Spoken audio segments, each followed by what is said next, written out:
Welcome to the second of the AITD webinar series for 2017. I'm Neil von Hoopt, the Program Manager at AITD. We're planning these monthly webinars to tie in with the themes of what we call the national conversation. Today's is about Twitter for L&D people, and it fits into our national conversation about social and collaborative learning. In the national conversation, we bring together Training and Development Magazine, curated content through the AITD LinkedIn discussion group, local events and Twitter. And during this webinar, we will also be having a bit of activity on Twitter. You can follow us at AITD1 and using the hashtag AITDwebinar. We love Redback. In the last week alone, I've created a short video with them. I've done a live interview by webcast. We've got today's hosted webinar, and I've got a web conference tonight. These guys are great at what they do, and they're really nice people to work with. Really pleased to be in partnership with them for today and all of the other stuff that we're doing. If you haven't used this platform before, then I encourage you to actually get into the chat box over on the left-hand side and perhaps even expand it on your screen because it does move quickly. And I am expecting some dialogue today, and I know Michelle is planning to ask us some questions, so get ready over on the side there. If you're having trouble hearing using the internet sound, then you can dial in and listen via your telephone. The numbers are up there on the screen, and you have to enter in a passcode. So, Twitter for L&D people with Michelle Ockers. To be honest, I'm not really interested in what you had for breakfast.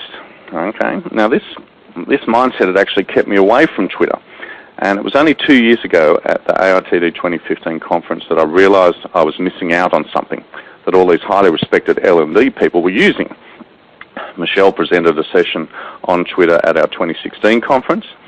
Her generosity and sharing of quality content and her integration of it into her natural workflow and learning, I'm confident will inspire you to get value from one of the top-rated L&D tools in the world.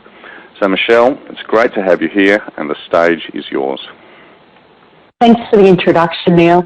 I am really excited to be able to share today with you about Twitter, how it can add value to you as a learning and development professional, and some of the ways that you can use it.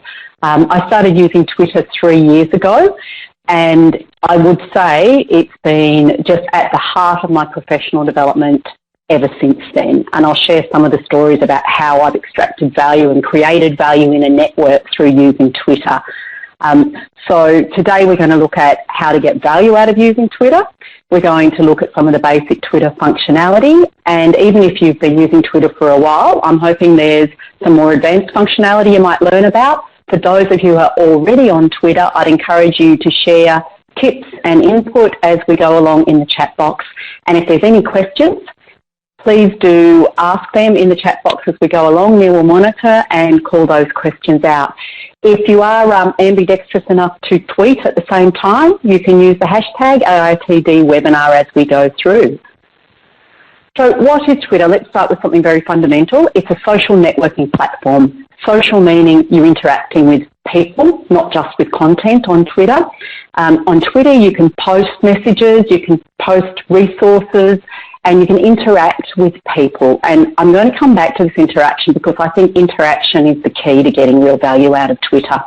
You do have to keep your messages short. A tweet is the name we give to a message on Twitter, and it can only contain up to 140 characters of text. However, you can add extra information to it. You can add links to websites, you can add photos, you can add videos, and you can go backwards and forwards in conversation and dialogue on Twitter. So although it might sound a bit constraining, just 140 characters, there's actually a lot you can do in a series of 140 character messages in a network with other people. So we're going to kick off with a poll. So I have a sense of, out of all of the content, what you most want to learn about Twitter today. Neil is going to bring that poll up and run the poll.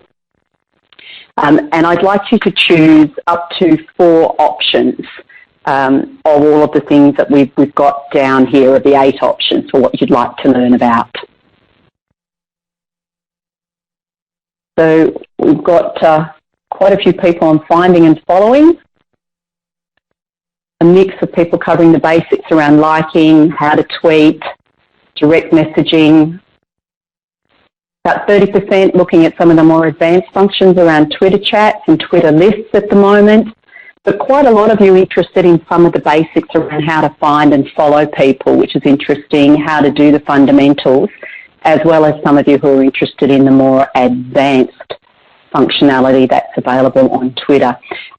We are going to cover all of those areas off, but it's good to get that sense that the fundamentals are still important to the group and we need to take some time to look at those fundamentals. Thanks for that, Neil. I think we can close the poll now. That's really helpful. So thanks for your feedback there. So we know how to provide you with value out of the session.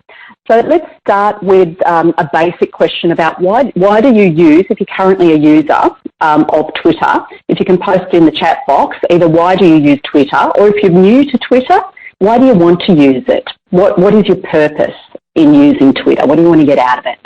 So if you can put your responses in the chat box. Glad you like the live poll, Jane. They're useful. What do people want to get out of using Twitter? To connect and network, absolutely, Peter. It's one of the fundamental values you can get is to build your network. Sharon's also agreeing around connectivity, as is Tessa.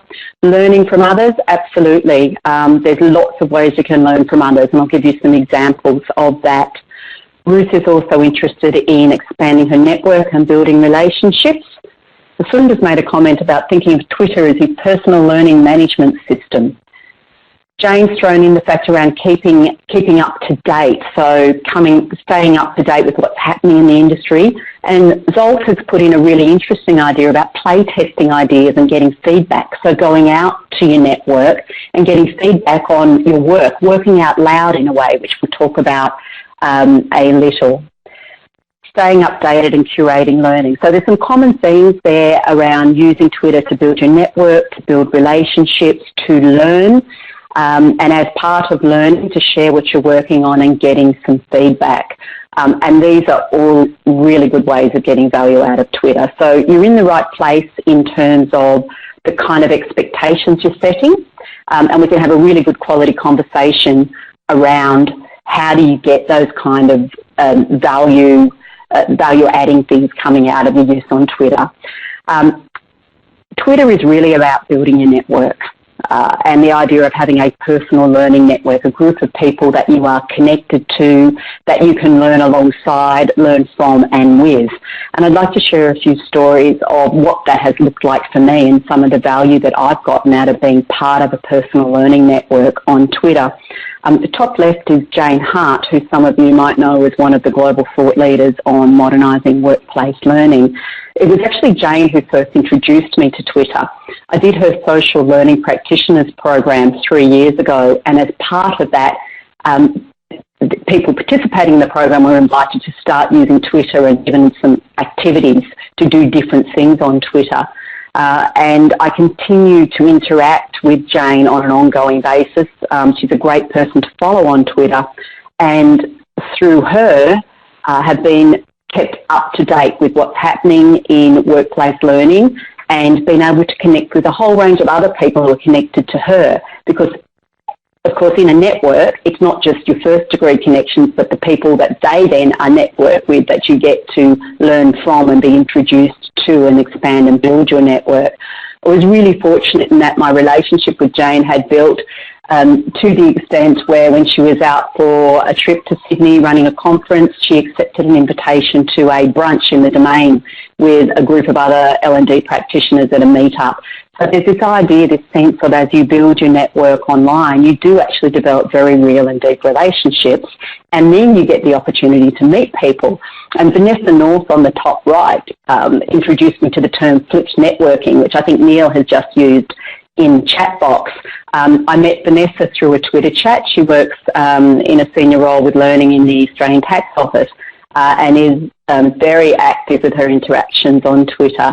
And I've had the opportunity to be at several events with her. And you can see on the top right, there's a group of 4 people, including myself, all of whom met via Twitter, continue to interact and learn from each other at Twitter. And then when you go to an event, you get more out of the event because you've already got some existing relationships to build upon. You can get to the networking and the value at interaction at face-to-face events quite quickly. I'd like to move on to Anne Bartlett-Bragg on the bottom left. This is a specific example to Zolt's point earlier about how you can go to your network to get feedback on something you're working on and support with something you're working on. Anne runs an organisation called The Ripple Effect, and I faced a situation in early 2014 where I got involved with SharePoint implementation in my business unit, and it was in a bit of a mess, and I was trying to figure out how to design the SharePoint infrastructure, what sort of sites should we have, who should be able to run sites. Questions like this I was grappling with, and I came up with 2 alternative designs.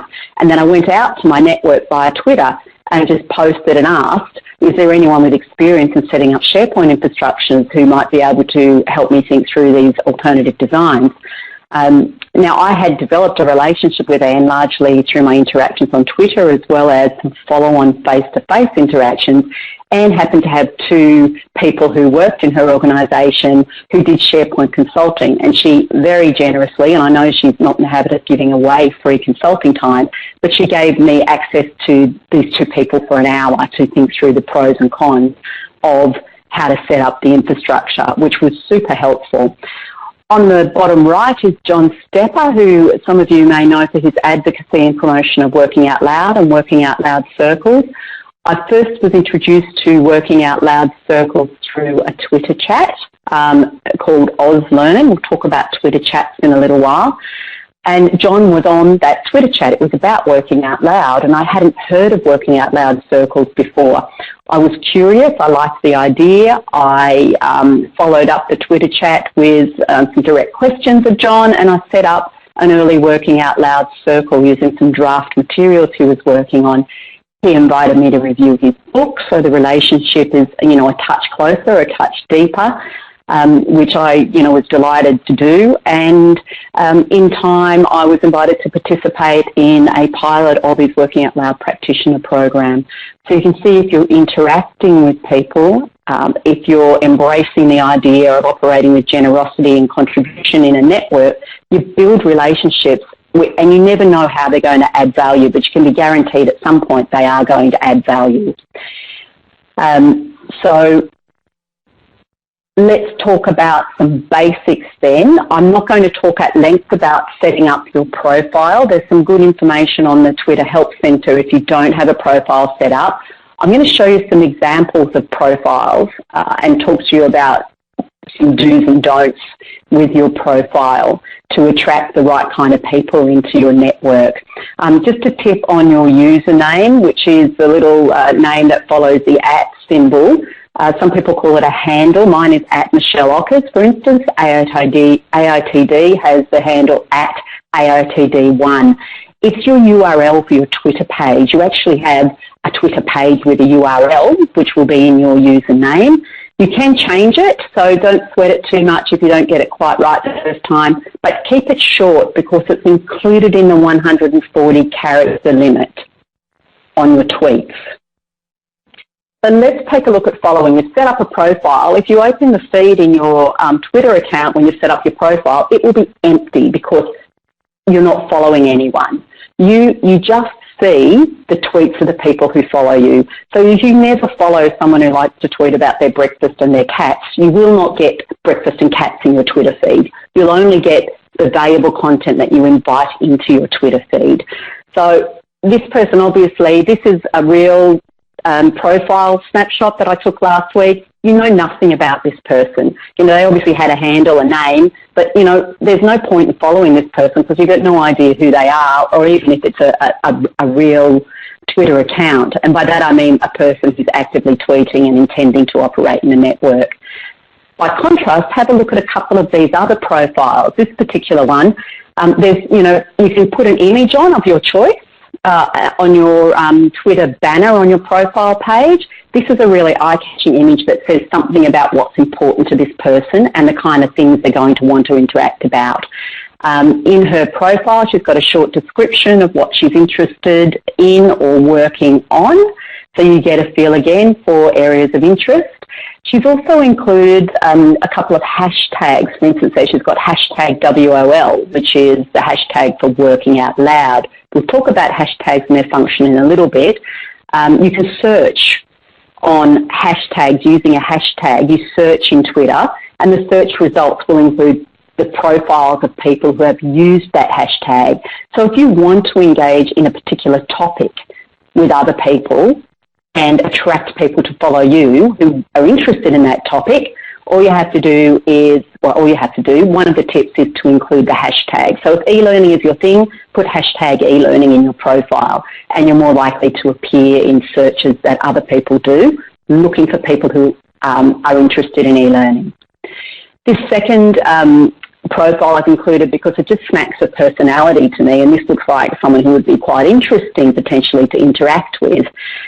So, we've got in there, and the thing that attracted me was, solving problems with caffeine-infused metabolism. So that was an invitation for me when I saw that he had followed me and I looked at his profile to actually start a conversation with him. It was easy to say, I share that sort of caffeine-infused energy. What's your favourite type of coffee? So think about something that says something about your personality. If you have a blog, include your website link so people can go and take a look at that. And the other thing that this fellow Sean has done, he has pinned a tweet to the top of his personal feed. I won't go through how you pin a tweet. It's easy enough to search that up. But basically a pinned tweet will stay at the top of your feed that people will see when they come to your profile page. So if there is something that you have blogged about, for instance, or a particular conversation you've had with something really important, or something that has happened that someone else has tweeted about involving you, and you want people to see that to add to the profile and make them more likely to follow you, you can pin that tweet, and it will stay there until you pin a different tweet or just remove the pin. So there's some things to get you thinking about how to set up an interesting profile that's going to say something about you and attract other people who are relevant to your interests and likely to have good quality interactions with you. Let's pause for a moment then and talk about mindset. So we talked earlier about what sort of value do you want to get out of Twitter? Why are you here? And there was a lot around building relationships, building networks, learning. So in order to get the kind of value you want out of Twitter, if you can answer in your chat box, what sort of mindset and behaviours do you think will help you to get benefits from using Twitter? There's obviously some little suggestions there in the graphic, but what sort of mindset and behaviours do you think you'll need to bring to your use of Twitter to get the benefits you're seeking? Curiosity, says Tessa. Yes, curiosity leads to searching for interesting things, to asking questions, to engaging in conversations. Absolutely. And Twitter can actually be used like a search engine, which we'll talk about in a moment. Sharing useful resources, yep. And making sure that the stuff you share is good quality and is useful. Getting help is a suggestion from Sushil, and I would suggest to you the way you get help is to be generous in giving help as well, where there is something you can contribute. Being open to ideas, absolutely. Karen suggests introducing people to each other, brokering relationships where you see people that you think would get value from being connected. That's really useful. Creative new ideas and sharing. So operating with integrity, Jane raises that point. That's a really important point. It's not necessary to share all the ups and downs of your life on Twitter, particularly if it's a professional space that you're using for that purpose. Great to show a little personality, but it's a matter of being consistent. And when someone does that flip networking thing and meets you in real life, you should present just the way that you've given the impression you are online. So thanks for the answers to that question. And with the mindset in mind, let's start looking at some of the functionality in Twitter. So once you've set up your profile, you need to find and follow others. There's a couple of ways, well, there's more than a couple, but there's some ways you can kickstart that process of finding and following others. The first is to do a search on username. Now, I've included screenshots of different points in the presentation. Some of them I've taken from a mobile device, from an iPhone. Some of them I've taken from my Mac desktop. So some of the interfaces in different devices will look slightly different, but the basic menu options and the icons used are going to be pretty similar. So it shouldn't take you too long as you start using your interface to figure out where to go to find the different functionality. So in this case, you've got either Explore or Search. It'll be a little magnifying glass as the icon you're looking for to search for people. And the way you search for people is using the @ function. If you know their username, that's very straightforward. You can start typing in their username.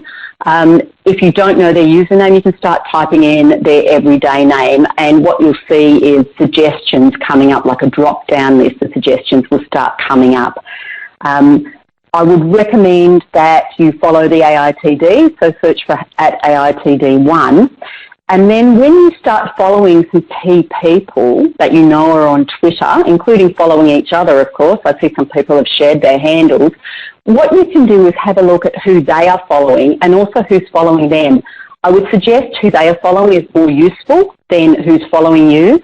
The following relationship on Twitter is essentially one way. So unlike LinkedIn, if someone are on LinkedIn, you have to agree to make a connection if someone invites you to connect with them. On Twitter, you don't have to agree to someone following you. If you don't want them to follow you, you can block them afterwards, but they can follow you without asking, do you want to be connected? So have a look at, just click on the followers on the bottom of the profile of whoever you've found, and you will see who's following them. So in this case, you can see there's a number of people on this screen and organisations. Where it's blue, I'm already following that person. Where it's white, it means I'm not following them. You can choose if you know the person. So for instance, if you already know who Ryan Tracy is and you don't need to check out his profile, you can just click on the button on the right-hand side of the screen in order to create the follow. If you want to go and have a look at their profile, you just click on the person's image or their name and you can go and check out their profile page, have a look at what they've said in their profile, you know, the recent tweets they've made, and decide if you want to follow them, if that's potentially going to be of value. You can unfollow at any time, of course. Now, Neil has shared a link to a recent post, the Corporate E-Learning Movers and Shakers list. That might be another place where you might want to look for people who it would be worth following in learning and development. Another way of searching for people to find and follow is doing a hashtag search. Think of Twitter in this context as a search engine. A hashtag is simply a word with the tag symbol in front of it, and Twitter will go away and do a search for any content that has that hashtag against it. So for any person's profile that has that hashtag against it, for anyone who is using that hashtag, or for any tweets that have been posted that use that hashtag. So in this case, you just type the hashtag entry in the search box, click search, and what you'll see is some options to view either the latest tweets or people who are actually tweeting on that topic. So that's another way of doing a domain-based or subject-based search to have a look at who should I follow. So right now we've picked some people to follow. We've had a little think about who might I get value out of interacting with, and we've got some people we're following. What are we going to do? How do we start generating the interaction? A nice kind of soft place to start is to like content. And there is either a heart symbol or a star on some interfaces, which will appear at the bottom of every tweet, and you can like something. The like function serves two key purposes. One is an acknowledgement or an appreciation for the post. The other thing it does is it will save a bookmark to that particular tweet, which you can access by going to the Likes tab on your menu underneath your profile. Now, it can get pretty cluttered. As you see, I haven't done a clean-up on my likes for a while. So if you do choose to bookmark things to go back to, don't leave it too long to go back to it, because if you're also liking to acknowledge or show appreciation for something that someone's posted, your likes tab gets full pretty quickly. There is another way to save content to go back to later though, so we will get back to that. So liking is a nice start. When you like something, the other person gets a notification that you've liked it as well. So it's a nice soft touch point in starting to build a relationship with someone else. The next thing you could choose to do is to comment or reply. So in order to comment or reply on someone else's tweet, there's a little arrow menu item underneath each tweet. You'll see that underneath each individual tweet. You click on that, it opens a dialog box.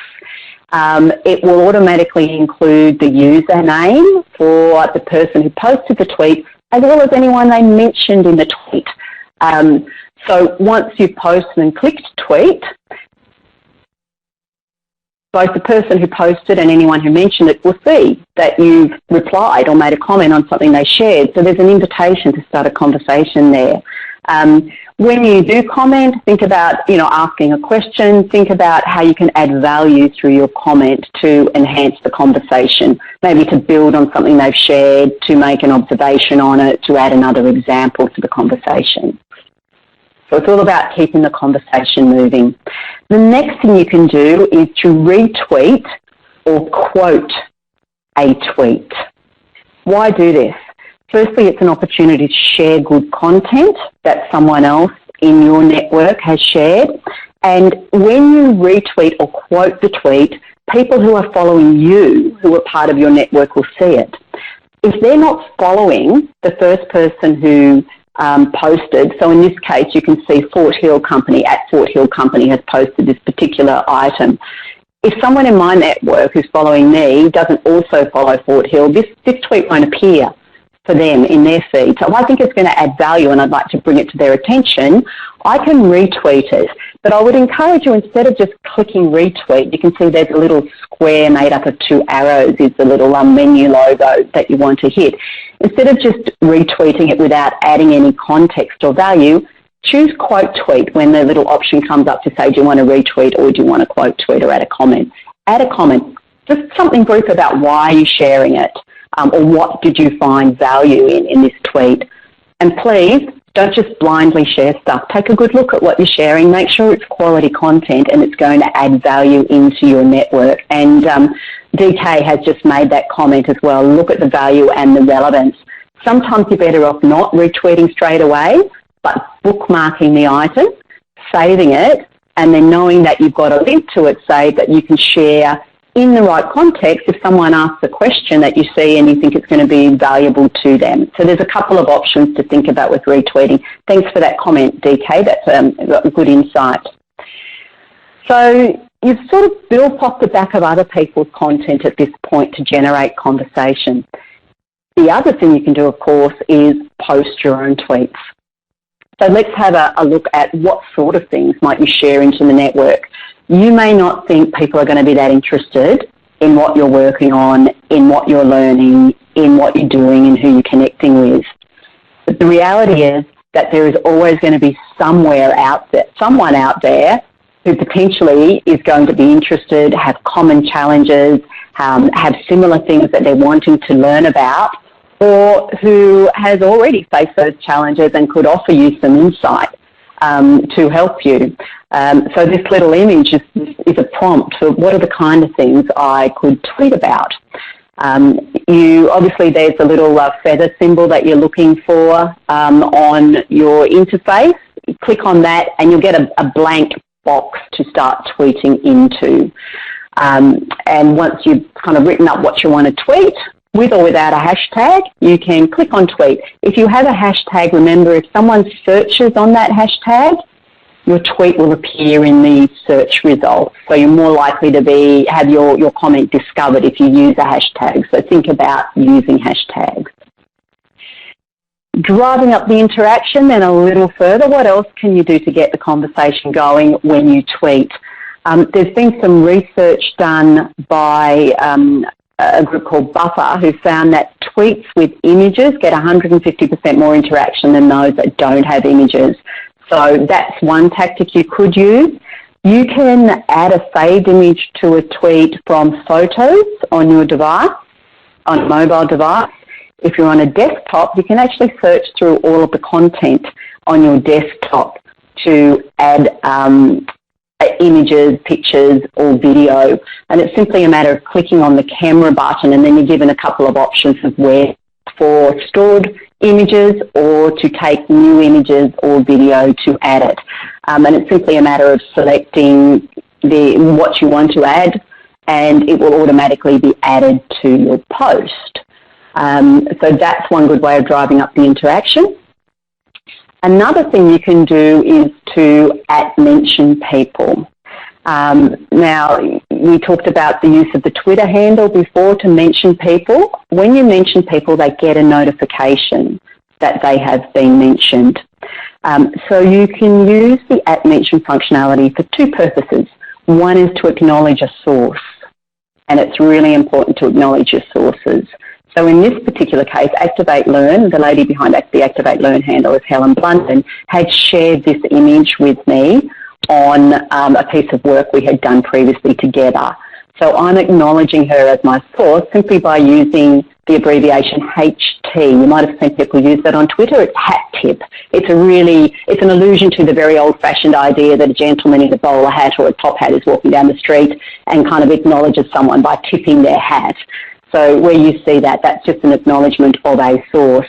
If you are sharing a blog post, a link to a blog post, and the author of that post, or sharing content from a book and the author of that book is on Twitter, it is really good etiquette to acknowledge them by @mentioning them.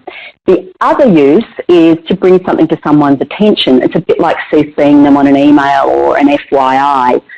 In which case you can just do the @mention, or you can put the word ping in front of it. If you see something you want to share more broadly, but there's someone particular you think would find it relevant, you can @mention them. Okay.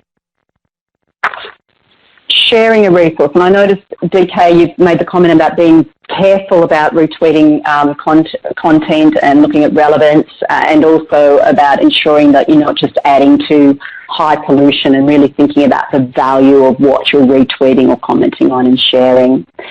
In terms of sharing a resource using a hyperlink, this is really straightforward. All you have to do is copy and paste the hyperlink into Twitter.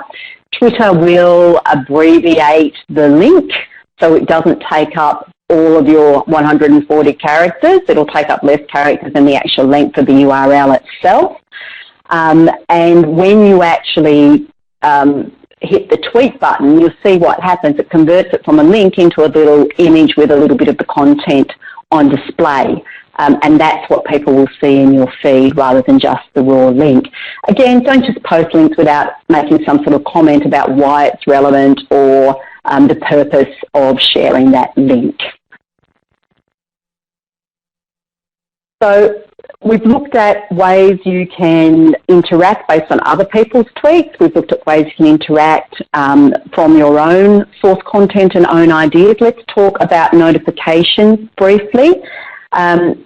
You can see how others are interacting with you through notifications, and there's a tab where you can check a range of different types of interaction.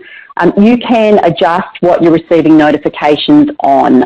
Notifications will all appear in your tab on Twitter, but if you don't want a notification on your phone every time someone likes something of yours, you can actually make some adjustments.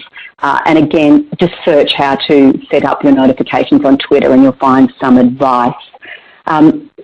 I'm always interested in the conversation, so I'm always wanting the notifications about people who reply or mention me. Not so interested in the notifications of follows. I can look back through that in my own time. So use that to serve your purposes. Okay, it looks like we're having problems with the audio.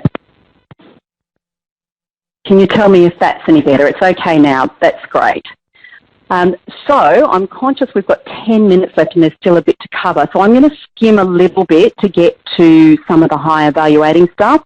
Direct messaging, you can direct message an individual, and look at that, there's Zolt, who's on the session today. You can also add multiple people to a small group. To direct message with a small group. You may want to take something offline because you don't want to clutter the feed, but there's something you want to go deeper on in conversation with an individual or a number of people in a small group. And direct messaging is a way to do that. You're also not limited to 140 characters in direct messaging. So if you want to have a longer conversation, it's an option for you. Let's talk about Twitter chats. So a Twitter chat is a real-time chat, again using a hashtag. So the hashtag is like a filtering mechanism.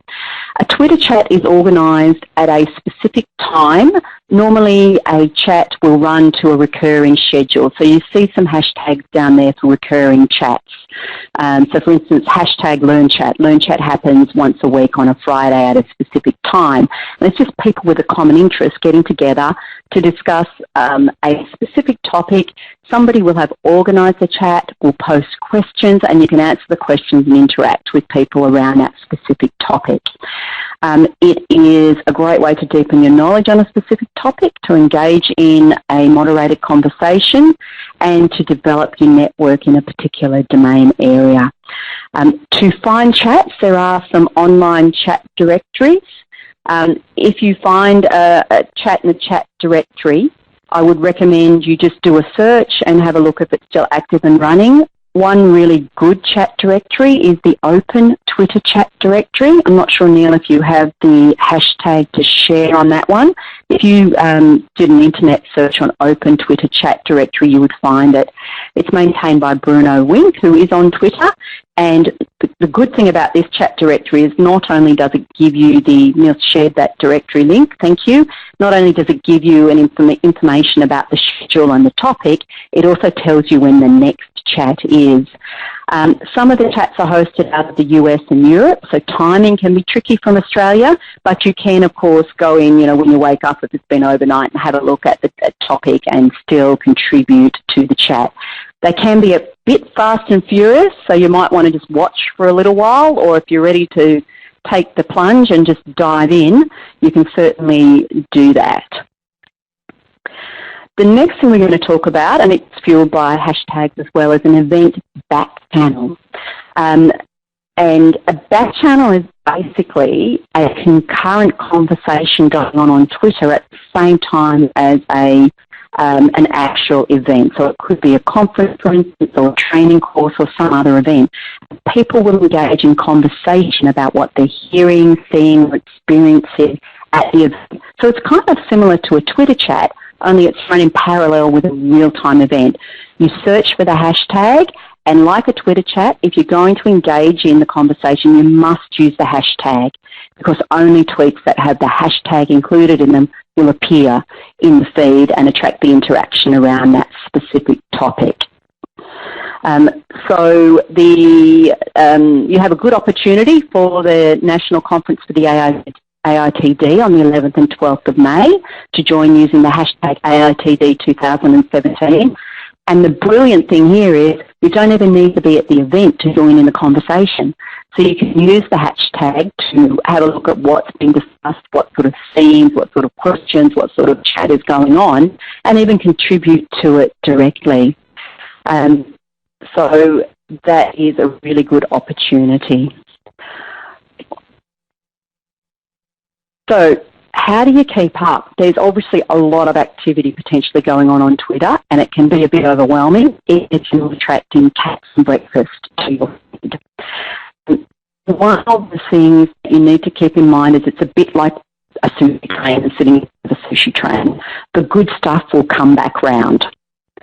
You don't need to worry that you're missing out on something. Just trust that if you're using some smart approaches to the way you search, to the people you interact with, and something called Twitter lists, in particular what I'm about to show you in a moment, you will find the right content for you to fit your needs and value around things you are interested in. In terms of how much time a day might you need to spend on Twitter to get value out of it, you really only need about 10 to 20 minutes a day of purposeful interaction on Twitter. Use some smart approaches to really get value and start to build relationships. It will accumulate over time. I use incidental time if I'm waiting in the queue for coffee, if I'm sitting on the bus. You may have a specific time of day that works for you.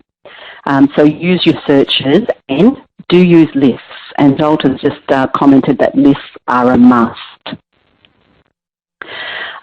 So a Twitter list is really just a curated group of Twitter accounts. You can set up your own list or you can subscribe to other people's lists.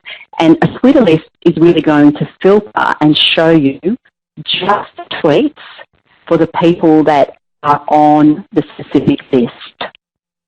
So they're a great way of cutting out the noise and focusing in on a group of people who regularly interact on a specific subject. You can create your own list. You've got a cog on your mobile device you can click on and it will come up with a menu option, lists, and then you just click on the plus and start building your own list. Give it a name and a description, and you can search people to, if you know their username, you can add them directly from the list interface. The other way you can add people to a list is from their profile. I'm not going to go into how to do that today. You can figure that out using